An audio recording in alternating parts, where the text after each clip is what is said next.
Hello everyone, welcome to Apti Plus Academy for Civil Services. This is a video on daily news and editorial analysis, which I'll be covering from the Hindu and Indian Express. Most important news and editorial of the day will be discussed in this session. Let's get started with news topic list. Today is 25th of May. The first news is draft notification for the e-waste recycling, something very important for a country like India. Second, center scrap import duties on crude oil import. Basically, the prices was getting surged, the edible oils. The government has taken decision which will definitely reduce the price of the edible oil. Third, quad origin goal and future plan. This I've taken from the text and context page of the Hindu. Fourth is treating monkeypox with antiviral drugs. And the last is an editorial, a new road for India's fiscal federalism. So this is an editorial of the day. Apart from the news and editorial discussion, at the end of this video, there will be MCQ based questions. These questions will be based on current affairs that will help you for the upcoming prelims examination. So without any further delay, let's get started. And if you are new to our channel, do not forget to subscribe Apti Plus Academy for Civil Services on YouTube. If you like this video, if you find this video informative and helpful, do not forget to press a like button. First news of the day, that is draft notification for the e-waste recycling. This particular news is important for General Studies paper 2, that is government policies for the development of various sectors and issues arising from it, design and implementations.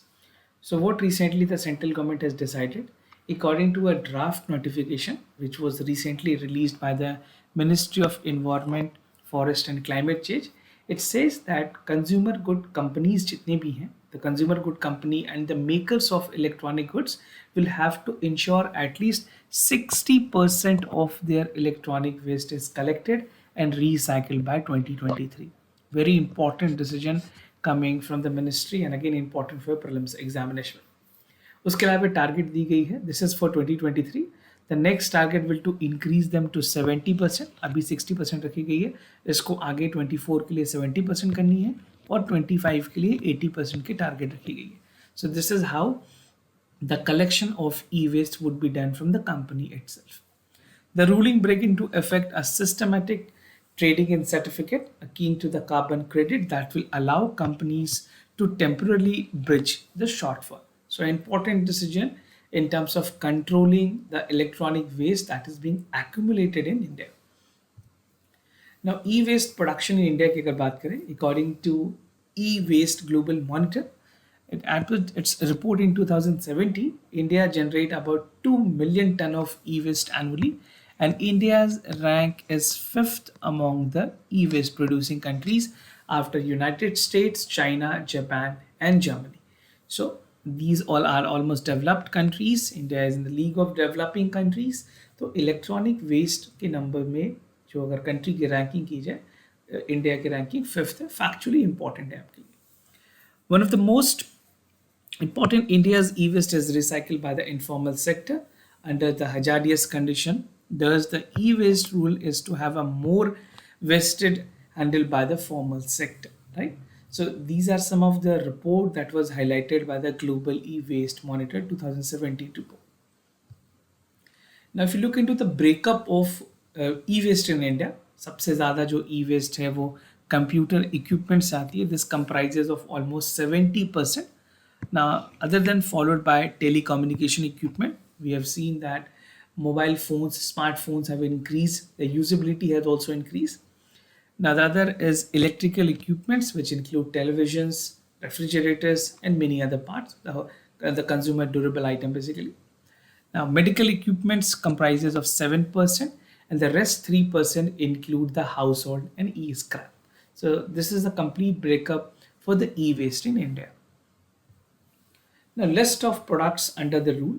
So the draft notification which has come up by the Ministry of Environment, Forest and Climate Change, it says that the wide range of electronic goods which include laptops, landline, mobile phones, cameras, recorders, music system, microwave, refrigerators, medical equipments have been specified under this notification.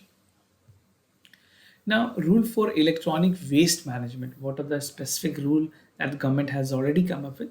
So India, which has a unique among the South Asian country, is that The formal set of rules for electronic waste management first announced in 2016 and amended in 2018. तो government of India ने already इस context में initiation ली है. UPSC ने questions भी पूछा हुआ है इलेक्ट्रॉनिक वेस्ट के बारे में. 2 से 3 साल यूपीएससी ने रिपीट किए हैं क्वेश्चंस को इलेक्ट्रॉनिक वेस्ट में. Make sure you are also thorough with the e waste because a question is always expected in this section. So the latest rule, which has been put forward for the public feedback, are expected to come in effect by August this year only. तो अब जो government ने ministry of environment forest and climate change ने जो draft release किया उसकी final जो पूरी बिल है वो अगस्त तक आएगी. Companies will have to register an online portal and specify their annual production and e-waste collection target. तो कंपनी ने कितनी ई वेस्ट की है और कितनी उन्होंने कलेक्ट की है ये सारी डेटा उनको एक ऑनलाइन पोर्टल गवर्नमेंट के साथ शेयर करना होगा और मेंटेन करना होगा. Now EPR certificates again very important. जो extended producer responsibility है. The draft rule has specifically mentioned about and lay out that the system of companies securing the extended producer responsibility certificates EPR certificates की जरूरत पड़ेगी. And this EPR require to set up a e-waste exchange facility to facilitate the collection of recycle assigned specific responsibility to the bulk consumer of electronic produce for safe disposal. Now the chief entity that will coordinate and trade for EPR certification and among other monitor if companies are meeting the target or not would be done by the Central Pollution Control Board. तो एक तरह से powerful body है central pollution control board जो ये सारी चीज़ों की सुपरविजन करेगी कि एक्चुअल में जो ईपीआर की सर्टिफिकेशंस है वो कंपनी से ली है या नहीं. Now, environmental compensation would be charged for with the companies if any mishappening is there. So the center is following a strict policy for successful implementations of the latest electronic waste management rule, and specifically a steering committee बनाई गई है which would be headed by the chairman of CPCB, जो Central Pollution Control Board है, and they will oversee the implementation of its regulation. Company that does not meet their annual target will have to pay the fine, and that fine would be known as environmental compensation. Now, in fact, company if we fall जो companies अगर अपने target में shortfall करती है उनको 3 साल के अंदर वो टारगेट पूरी करनी होगी. And once they done it the refunded amount would be there by 85% followed by 60 and 30% in second and third year. So this is how the implementation of the policy would be done under the environmental compensations. Now responsibility of state governments की अगर बात करें, the center has come up with the regulation, but states की क्या responsibility है? The state government has been entrusted with the responsibility to earmark the industrial space. जो company establish होंगी उनके लिए industrial space देने का काम state government करेंगी for e-waste dismantling and recycling facility, and it will undertake the industrial skill development, establishing of measure for protecting the health and safety of the workers, and disabling the recycling facility at the e-waste sites. तो जितनी भी e-waste sites बनेगी उसके लिए land को मुहैया कराना, basic amenities even to aid the company would be the responsibility that has to be done by the state government. And e-waste produced in India, as per the data provided by the government, is lower than the estimated by the international agencies. तो जितनी होनी चाहिए उससे काफ़ी कम e-waste collection हुई है India में. Now, center scrap import duties on crude edible oil, something very important. Important for General Studies Paper 3, Indian Economy and Issue Related to Planning, Mobilization, Resource, Growth and Development. So in a bid to cool inflation in the edible oil, central government ने recently decide किया है that they will allow a duty-free import. What will this lead to? This will lead to the reductions in the prices of the edible oils. तो 20 lakh tons जो crude oil, खास करके soybean oil, sunflower oil जो import की जाती है, उनमें अब duty-free import करने की बात की गई. The Ministry of Finance has notified the duty structure changes that will become operational soon, and it will provide a significant relief to the consumers. Now, retail inflation in edible oil की अगर बात करें, the price or percentage increase which we can see for the March was 18.8% this year, followed by 17.3% in April, which was creating problem for many of the citizens in this country, right? So India is one of the largest vegetable oil importers and relies on the import of 60% of its requirement. तो सबसे ज़्यादा जो vegetable oil import की जाती है वो India import करती है, और उसमें हमारी जो डिपेंडेंस है पूरी कंजम्पशन में 60% हमारी कंजम्पशन जो है वो इंपोर्ट से आती है. Country has already scrapped the base import levies on the most cooking oils like palm oil, soybean oil to maintain the inventories. And edible oils have prices, the prices of edible oil has significantly rise because of the ongoing crisis between Russia and Ukraine, right? उसके अलावा जो sunflower oil की जो supply थी Indonesia के roots में, उससे भी काफ़ी प्रॉब्लम हुई, जहाँ से काफ़ी हद तक इम्पोर्ट इम्पैक्ट हुई है. And Ukraine was a world largest sunflower oil exporter. तो पूरे वर्ल्ड में सबसे ज़्यादा सनफ्लावर प्रोडक्शंस जो हैं वो यूक्रेन में. Record inflations and measures. Government ने क्या क्या मेजर्स लिए हैं. So rise in the price across all food items because of the increase in the fuel prices भी. जो फ्यूल है खास करके पेट्रोल के प्राइजेस, डीजल के प्राइजेस बढ़े, जो रिसेंटली कल गवर्नमेंट ने कम भी किए, तो उसको लेकर के आगे भी चीज़ें कम होंगी. But for this time we have seen the increase in that also which has led to the surge in the price of vegetable and cooking oil. WPI भी काफ़ी ऊपर रही, CPI के नंबर्स भी काफ़ी हाई रहे. High inflation has promoted the Reserve Bank of India to take an unscheduled meeting, और एक बहुत ही सरप्राइजिंग RBI ने 40 बेसिक पॉइंट्स से इंक्रीज की रेपो रेट, जो कि पूरे इंडस्ट्रीज के लिए एक surprise. Now the import duty on crude palm oil has slashed to 2.5% from 10%, और सोया और सनफ्लावर ऑयल की अगर बात करें, this is cut to 2.5% from 7.5%. Now restrictions of export for sugar. This also I specifically want to mention because this was there in news.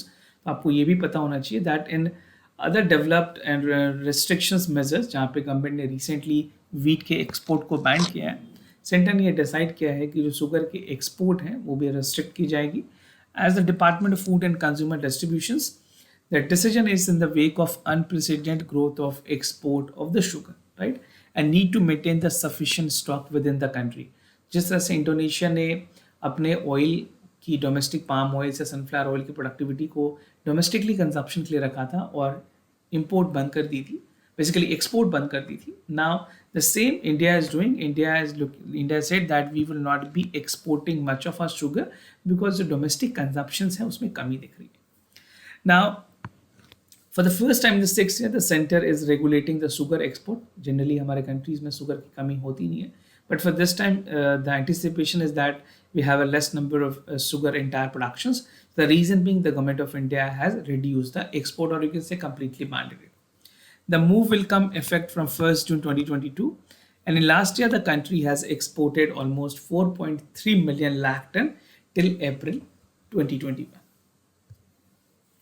So looking into the import oil, the sunflower की बात करें, as I have told in the beginning, in Russia is the country where most of the import of sunflower oil take place. उसके अलावा और कुछ countries हैं, Russia, Ukraine, सबसे पहले Ukraine, followed by Russia, then Argentina, Romania, Indonesia. These are the country from which India imports its sunflower oil.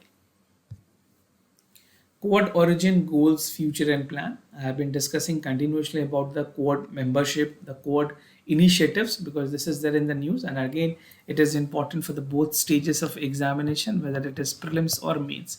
तो आपको ये सारी चीज़ें समझनी है. I have been continuously discussing, this is twice or thrice I'm discussing about the Quad. So make sure कि आपके पास सारी critical information हो Quad से related, और अगर prelims और mains में कोई भी questions आए तो आप आराम से handle कर पाएँ उसे. Important for General Studies Paper 2, bilateral regional grouping and agreement, evolving India's and affecting India's interest. Quad या फिर Quadrilateral Security Dialogue, जैसे full form है इसके, is an informal multilateral grouping of India, United States, Australia and Japan that aims to have a cooperation for free and open Indo-Pacific region and to reduce the dominance of China in this region. This is the main motive. Now, the region composed of two oceans spanning multiple continents in the hub of maritime trade and naval establishment. Now, formation of Quad की अगर बात करें, basically it was actually the inception was in 2004. कैसे इसके starting में अगर आप थोड़ा history देखें, so Indian Ocean में जब tsunami आई थी, that has led for an initiative in the Indo-Pacific region. India ने अपने एक proactive steps में countries like Sri Lanka, Maldives, Indonesia को हेल्प की थी, and these are our immediate neighbor also, so it is responsibility of India to step in for the rescue efforts. Soon disaster के बाद कुछ और important countries ने नेवल पावर भी सेंड किया ताकि इन कंट्रीज की मदद हो सके. यूएस, ऑस्ट्रेलिया और जापान ने भी अपनी इनिशिएटिव्स दिखाई. Now, US has announced that four countries would set up international coalition to coordinate massive efforts. तो उस टाइम में ये बात आई थी कि क्या कोऑर्डिनेशन के लिए कुछ ऐसे कंट्रीज होने चाहिए इस रीजन में जो अगर किसी तरह की प्रॉब्लम आए तो उसे हैंडल कर पाए. आफ्टर दैट जो जापानीज प्राइम मिनिस्टर थे उस टाइम पे Shinzo Abe, who has been promoted as the idea of arch for the prosperity of the freedom, has brought up the Quad countries closer. और इन्होंने उस time के जो prime minister थे at that time Manmohan Singh was a prime minister, so they have discussed the meeting in 2006. So if we look into the inception और जो सारी concept जो है जो conceptualize की गई है Quad को, वो जापान के प्राइम मिनिस्टर ने किया था. At that point of time Mr. Shinzo Abe was a prime minister, right?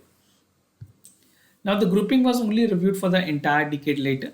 उसके बाद 4 कंट्रीज ने मिलकर क्वाड बनाई और जहाँ पे जो चाइना की चैलेंज है इंडो पैसिफिक में उसको कम की जाए, और इंडिया ने भी अपनी जो डोकलाम की स्टैंड ऑफ थी उसको भी काफ़ी ज़्यादा हाईलाइट किया.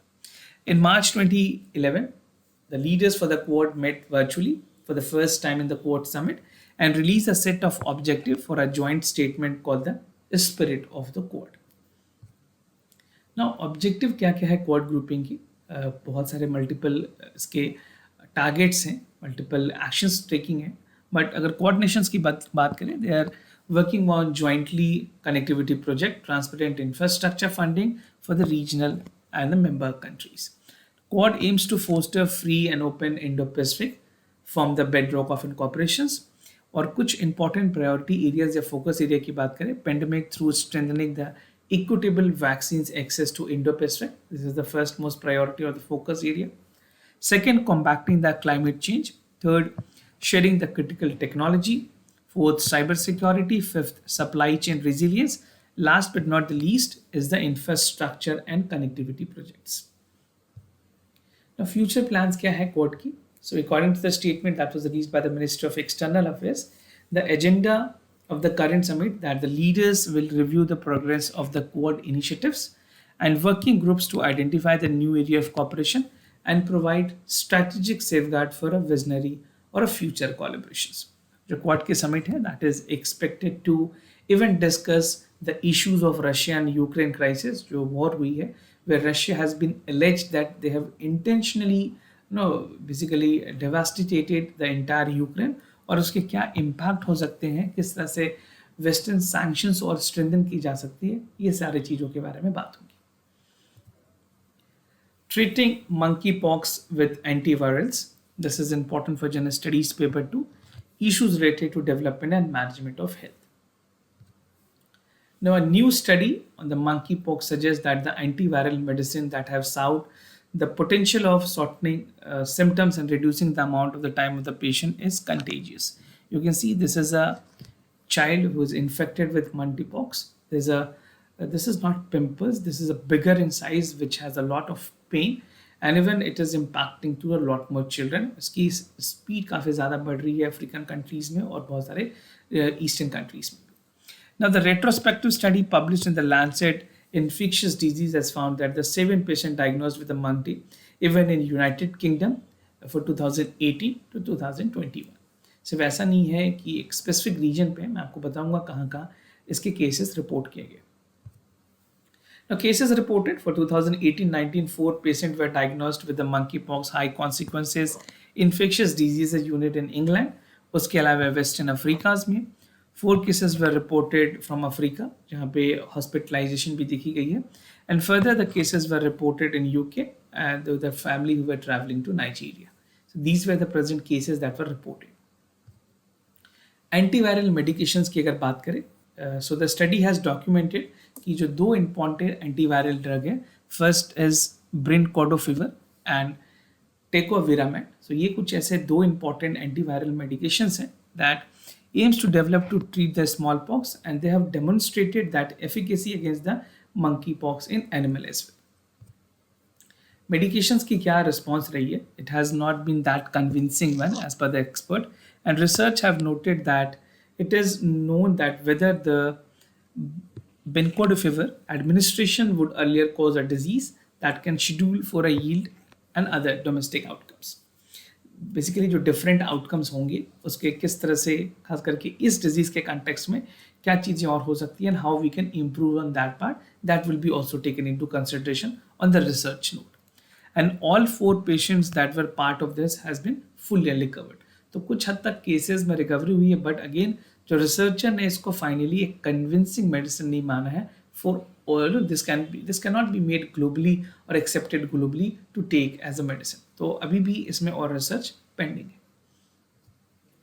Implications क्या क्या हो सकते हैं? Monkeypox is a rare disease that is caused by the virus, which is close relative of the smallpox. So first you have to ensure that this is a viral disease, not a bacterial or fungal. कई बार UPSC आपसे exam में fungal disease बोल के पूछ सकती है, but this is a viral disease, right?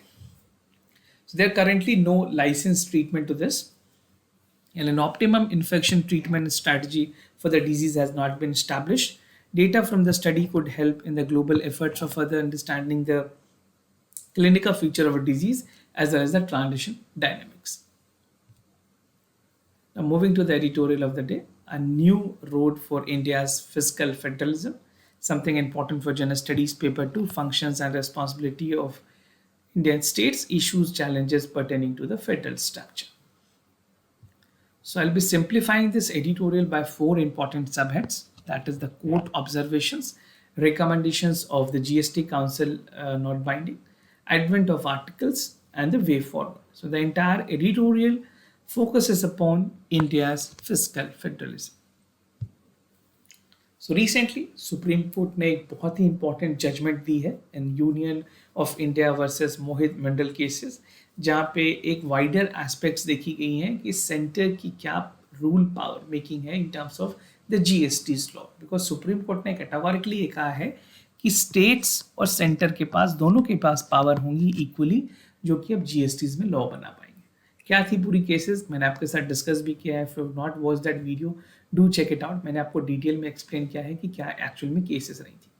Now just to give you a brief, the Supreme Court has said that the validity of levy imposed for the importers, जहाँ पे integrated IGST की बात की गई थी for ocean freight, जहाँ पे foreign sellers को shipping के लिए अलग से charges देने पड़ रहे थे. So गुजरात हाई कोर्ट ने भी इस चीज़ को illegal बताया और सुप्रीम कोर्ट ने उस चीज़ को वापस से validate किया कि this is something a double taxation or you can say double tax is being levied for the खास करके items जो ocean freight के items. The Supreme Court has affirmed that the levy constituted is a kind of a double taxation, and this is already paying taxes of the composite supply of goods, which should not be again taken, right? तो ये कुछ important note है जो supreme Court ने लिए हैं. एक बहुत ही लैंडमार्क डिसीजन है जो कि बहुत सारे इम्पोर्टर्स को जो खास करके ओशन फ्राइट के सेक्शंस में है या फिर उस एरियाज में है उनको हेल्प करेंगे. सुप्रीम कोर्ट ने क्या ऑब्जर्व किया? Supreme court has observe that article 246. For you, these 2 articles is very important, 246A and 279A. आपके prelims point of view से और mains point of view से दोनों ये important है. So the court has emphasized that article 246 जो ये empower करती है, that which gives the states the power to make laws with respect to the GST. I said that the constitutions treat the union and states as equal unit, चाहे वो central government हो या फिर state government हो, दोनों एक equal unit है. And it confer the simultaneously power for both union and states in enacting the GST laws. Now, what is Article 279A? यहाँ पे in Constitution with the GST Council, it has envisaged that neither the center nor the state are actually dependent on each other. So they are independent entity which can make laws, right? And SC has held that both Parliament and the state legislature enjoy equal power to legislate laws on the goods and services tax, that is GST. Recommendations of GST councils are not binding. This is also the Supreme Court has noted. So the Supreme Court has ruled that जितने भी GST councils के recommendations होंगे ना तो वो central government पे binding होंगे ना वो स्टेट गवर्नमेंट पे बाइंडिंग होंगे. This will be only having a persuasive value. Very important word. If you're writing in mains, आप इस वर्ड को escape नहीं कर सकते. आपको लिखना पड़ेगा with inverted commas that this is a persuasive value. GST council के जो recommendations है वो सब persuasive value में मानी जाएगी. The court further noted that the recommendations of the GST Council were the product of collaborative dialogue involving union and states. And the GST Council is a constitutional body whose role is to advise and recommend the issues with regard to the GST. GST के जितने भी issues हैं उसकी जो recommendations हैं, क्या taxes लगानी है, वो सारी जीएसटी काउंसिल की मीटिंग में होती है, which is headed by the finance minister. And legal expert का कहना है कि ये जो जजमेंट सुप्रीम कोर्ट ने दी है वो बहुत हद तक जो जीएसटी के कोर प्रोविजंस हैं उन्हें चेंज करेगी और it will be subject to judicial review. Now advent of articles की बात की गई है। बेसिकली जब यूनियन गवर्नमेंट ने जीएसटी को इंट्रोड्यूस किया था वे बैक इन 2017 एक्चुअली, और 101 कॉन्स्टिट्यूशनल अमेंडमेंट लाई गई थी जहाँ पे ये कोशिश की गई थी कि यूनिफॉर्म टैक्सेशन होगी इंडिया में, वन नेशन वन टैक्स का मंत्रा दिया गया था। बट अगेन जिस तरह से जो स्टेट लिस्ट के शेड्यूल 7 में सारी चीज़ें मेंशन है उसको भी डिलीट किया गया, अमेंड किया गया, और गवर्नमेंट ने सिर्फ एक आध ही रूल्स रखे थे जो कि आर्टिकल 246A में वापस से चेंज किए गए, राइट। तो न्यूली आर्टिकल इंट्रोड्यूस की गई थी to make and ensure that state have also the power in terms of the GST. So no longer state could, for example, legislate law in terms of purchasing of goods. कुछ items सिर्फ exempted रखे गए हैं states के लिए, that include petroleum, liquor and other ordinary routes. तो ये कुछ ऐसे दो important aspects हैं जिन पे states को power दी गई, बाकी सारी powers जो है वो central government के पास है to formulate the laws. Now, looking into the way forward, the country ruling does not mean that the legislature, whether the parliament or the state, cannot have a statutory laws that make council recommendations binding on the executive bodies. But अगर आज के context में देखें जो मोहित minerals versus Union of India, state government will have to free exercise the independent power in terms of legislating the laws in the GST, and it is possible that it might lead to the conflicting taxing regime with the idea of one nation one taxes that was rendered negative. तो आपको ये देखना होगा कि mains में जो सवाल पूछे जाएंगे वो पूछे जाएंगे कि वन नेशन वन टैक्स की जो कॉन्सेप्ट है क्या वो आज के डेट में वैलिड है, या फिर जिस तरह से सुप्रीम कोर्ट की जो जजमेंट आई है उस कंटेक्स्ट में वन नेशन वन टैक्स का क्या होगा, कैसे इसकी इंप्लीमेंटेशन होगी, subject to the review. So this is how the way forward can be concluded. Moving to the MCQ questions of the day. Before I proceed, just to tell you the answers of your study question. For first question, the correct option is C. For second question, the correct option is A. Today's MCQ for practice, Making Peace with Nature, has been recently published by United Nations Environment Programme, Intergovernmental Panel on Climate Change, Food and Agriculture Organization, World Wildlife Fund for Nature. Do check it out for the correct option. Second, Vertical Launch Short Range Air to Surface Missile. It is indigenously developed by DRDO. It is capable of neutralizing various aerial threats at closing ranges, including the sea skimming target. So do check it out for the correct option. This type of questions would again be relevant for the upcoming prelims examination. This was all about for the daily news and editorial analysis, followed by the MCQ questions. If you have any other concern, you can let me know. I'll be more than happy to assist you. For time being, I'm signing off. Thank you so much for watching this video.